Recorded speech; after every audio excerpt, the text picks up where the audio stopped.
Welcome to Health and Harmony Beyond the Teeth, where we dive into all subjects that will help you become healthier and happier. As a dentist, I believe dentistry is more than just teeth, so I created this show to focus on overall health. We will hear from leading experts about eating better, exercising better, breathing better, and sleeping better. We want to help you create harmony in your life so you can live your life to the fullest.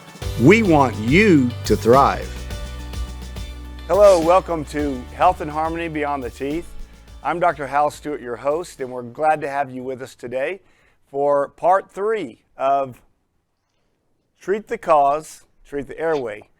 Incredible book written by Dr. Stephen Lamberg. Dr. Lamberg is with us again today to continue on this 4-part series. So without any further ado, Dr. Lamberg, I will turn it over to you. Thank you for that kind introduction, Hal. I always like your introductions. We're going to move on in part 3 to the chapter 10, which is about psychology and psychiatry. And there's a few questions. We're going to follow the same format from the last 2 sessions. So in part 3, we're going to start right off with the 4 questions on the questionnaire. Are you irritable upon waking in the morning? Do you experience insomnia, falling asleep, or maintaining sleep? Do you experience depression, PTSD, memory, or concentration problems? Do you take medications for any of these conditions? So this is just a summary of causal relationship of insomnia and OSA. And we have obstructive sleep apnea at the top. And there's 2 pathways that come down. One is intermittent hypoxia, and the other is sleep fragmentation, both of which cause HPA activation, increased sympathetic activity, and we know now that this can lead to insomnia. We know also that leads to insulin resistance, dyslipidemia, and obesity. Then the insomnia, what happens? You have chronic sleep loss. We also know that less than 6 hours of sleep a night leads to insulin resistance. So can you see how it's a perfect storm? The whole system is working against us. You also add to that appetite dysregulation that leads to obesity. Obesity feeds back up to obstructive sleep apnea. So just keep in mind when you see insomnia that some of this is also going on as well, and the root cause could be obstructive sleep apnea. So what do we know? What are the fast facts is what I call this page in the book. Well, within the OSA population, 50% have insomnia, which is approximately 10 times that in the general population. So what about patients with insomnia? Between 7 and 69% have OSA. So anybody that says they have insomnia, test them.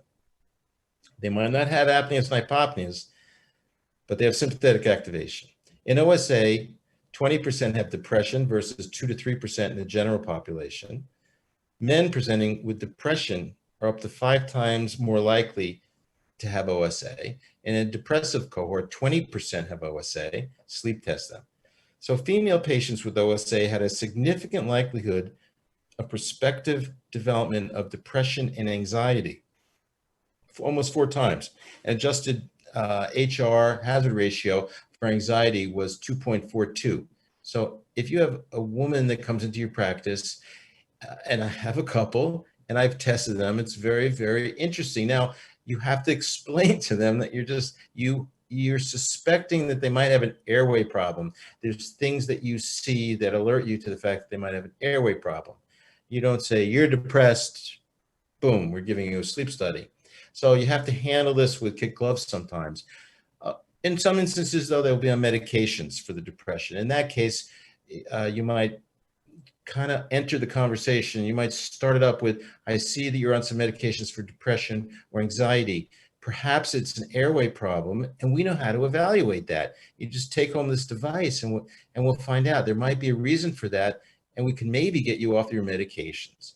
OSA patients have nearly 3 times the risk for developing depression.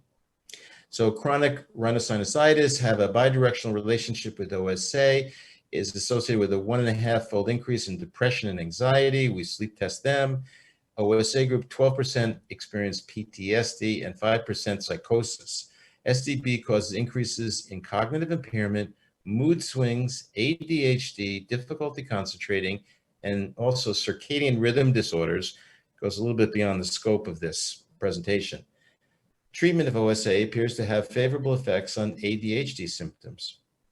Anxiolytic medications, the benzos, negatively impact sleep. That's right. A lot of people take them, but it's going to have a negative impact on the sleep. The benzos reduce the muscle tone. Reduce the muscle tone, the airway is less likely to stay patent. So it compromises that patency. It also reduces the REM sleep and suppresses the arousal response. If you decrease the arousal response, then you're not going to be aroused when there's a small collapse in the airway. So you're going to have more of an apnea event going on. So it leads to more hypoxic events, longer hypopneas and apneas. So be careful if they're on benzos or if they take benzos occasionally for sleep problems. You can try them on a different type, maybe of medication that's a non-myorelaxant medication. That's okay. There are sedative hypnotics that are non-myorelaxant. OSA diagnosis was made 6 times more often in patients with schizophrenia than in patients with other psychiatric illnesses. And in patients with major depressive disorders, 36% have OSA. In patients with bipolar disorder, 24% have OSA, so sleep test them. So some form of sleep disruption is present in all psychiatric disorders. The condition of having numerous airflow limiting events without apneas or hypopneas is called upper airway resistance syndrome. These people have a lower threshold for reacting to the airway resistance events, trading off a deeper oxygen desaturation for more frequent arousals. So their sleep's more interrupted, even though they have less of a hypoxic burden. The result of the sleep fragmentation is a stressful night filled with activation of the sympathetic nervous system. That was, if you remember last week, we showed a picture of that where the limbic system lit up and that increased the sympathetic outflow. So the upper airway resistance can in fact have more serious health consequences than the seemingly more severe obstructive sleep apnea. Insurance companies don't even pay for upper airway resistance syndrome treatment, and that's really a crime. The mechanism underlying upper airway resistance involves the activation of the hypothalamus, which activates the pituitary gland, which activates the adrenal glands, just like in the picture last week we showed. The effort necessary to overcome the airflow resistance activates the sympathetic nervous system, which releases catecholamines. Together, these hormones set in motion a number of conditions which fall under the umbrella of functional somatic syndrome, as well as psychological disorders. And again, if you didn't remember from last week, I'll show you this crazy picture again. Once again, you don't have to know any of this stuff, but understand, please appreciate, you could draw a line right here, right across here, and you could have the same amount of problems. You don't need to have big drops in esophageal pressure and arousals, cortical arousals. You can have subtle nuances in inspiratory flow limitation, and that can light you up like the same way. All right, so sometimes it's missed. The root cause can be missed if there's no appreciation for this, the limbic system pathway. What is the scope of upper airway resistance? Okay, upper airway resistance syndrome. It's actually in this continuum. There's the severe apnea, then there's the moderate and the mild, and then there's the upper airway resistance syndrome, which insurance companies, I'll say it again, don't really pay much attention to, but it can cause the same problems.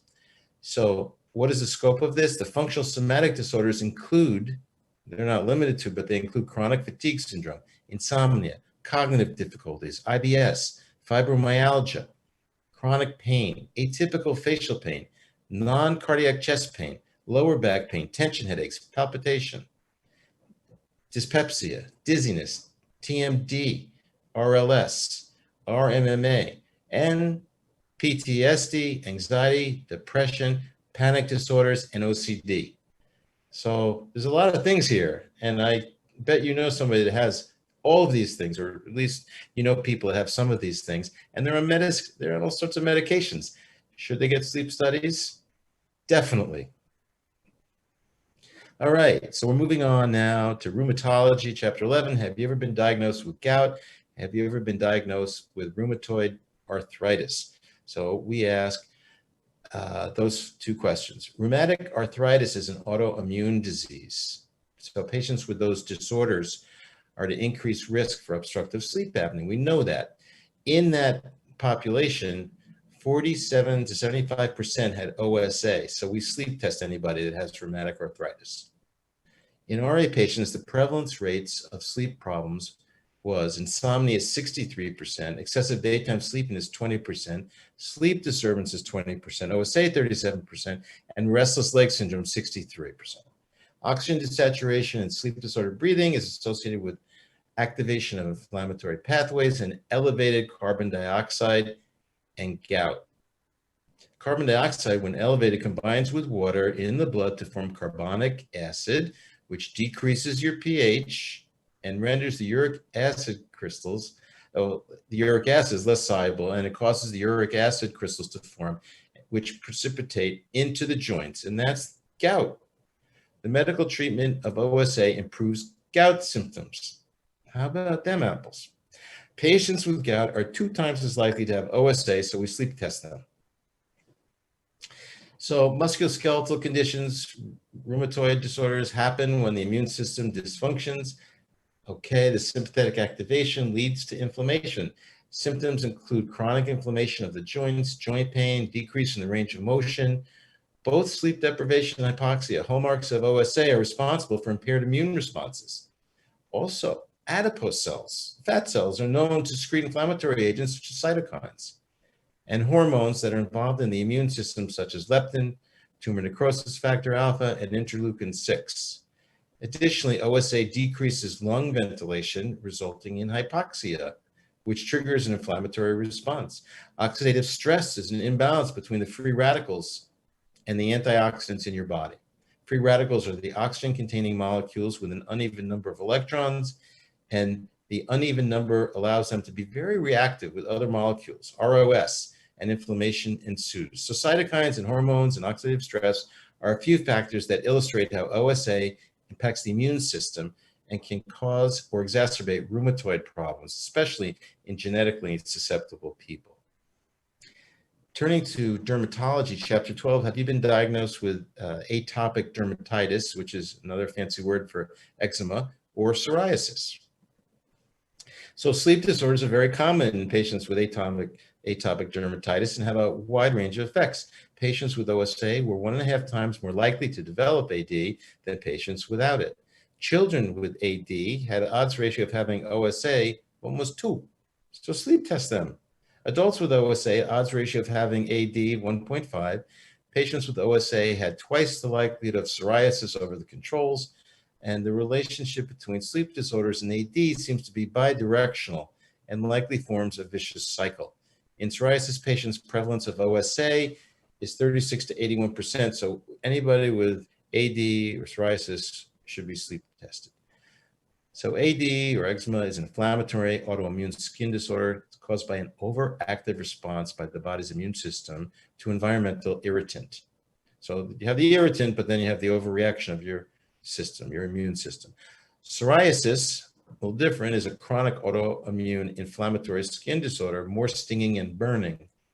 Autoimmune conditions result from dysfunctional immune responses or overdoing it to the stress of these irritants. So we would sleep test them all. Ophthalmology. 2 questions we ask. Have you been diagnosed with floppy eyelid syndrome, chronic eye irritation, dry eye syndrome, glaucoma, non-arteritic anterior ischemic optic neuropathy, papilledema, keratoconus, central serous chorioretinopathy, or macular edema? Are you taking any anti-vascular endothelial growth factor meds for retinal disease? Remember, there's a blood vessel back there, so pay attention. This is why we ask that.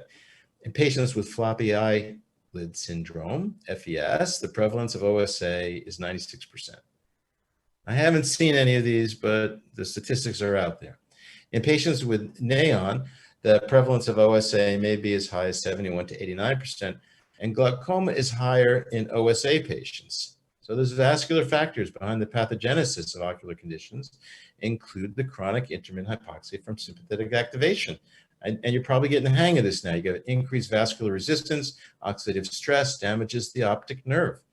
OSA may trigger the progression of glaucomatous damage, comprehensive glaucoma evaluation, and periodic monitoring of intraocular pressure is recommended, especially in patients using CPAP for OSA. So chronic pain. Do you often wake up with headaches, have chronic headaches? Do you have chronic headaches? So many people today do. Do you experience any chronic pain anywhere in your body? Do you take medications for pain on a daily basis? Well, let's talk about it. 44% of patients with chronic pain report insomnia. 50% of chronic pain patients report some sleep disorder. So test them. If they have chronic pain, test them. Chronic pain causes decrease in slow wave restorative sleep, more sleep fragmentation. Chronic pain induces shallow, non-restorative sleep. Chronic pain in elderly increased to 25 to 50%, and for nursing home residents as high as 70%. They should be regularly screened for sleep disorders. So there's a bidirectional aspect of pain, as it makes sleep more difficult, and less sleep changes your threshold to the pain. It lowers it. 24% of patients with OSA have frequent headaches. Within the chronic headache population, 80% have OSA. All right, enough said. Sleep test them. Fibromyalgia patient group, which is a kind of a catch-all diagnosis, 46 to 80% have OSA. Sleep test them. Morning headaches are reported by 10 to 30% of patients with untreated OSA. In chronic pain clinics, 35 to 57% of patients have OSA. Just some interesting fast facts. We know that in shallow sleep, there's less slow wave sleep. It lowers the pain threshold, which creates more pain and impedes recovery. Chronic pain is associated with increased high frequency EEG activity and a decrease in slow wave sleep. Slow wave sleep is associated with restorative sleep. It's reduced. So additionally, chronic pain is associated with the appearance of alpha waves superimposed on slower EEG frequencies or alpha delta sleep. So that wraps up part 3. And if you're interested in getting this Lamberg questionnaire, go to drlamberg.com, or you can reach my girls, my staff in my office at this telephone number and speak with Melissa, and she can either fax or email you if you can't get over to my website, whatever you like. But I would say try the questionnaire and see if it works for you. Thanks, Hal. Thank you, Dr. Lamberg. Again, the book, Treat the Cause, Treat the Airway by Dr. Stephen Lamberg. I'd recommend you go out and buy it if you're a practitioner. Buy a few copies, put them in your waiting room. The patients absolutely love reading over this. It's a very, very easy read. The chapters are short, to the point. And another thing I want to say about this book is every single chapter, Dr. Lamberg has at least 20 to 30 references from scientific journals and other publications to back up everything that's in the book. So there's been a lot of thought and a lot of effort put into this book. So I would recommend it highly. So we will do part 4 next week. You're going to be ready for that, Dr. Lamberg? I hope so. He's always ready, folks.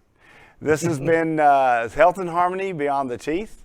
I'm Dr. Hal Stewart, your host, and we will see you next week. In the meantime, be happy, be healthy, and be safe. Take care.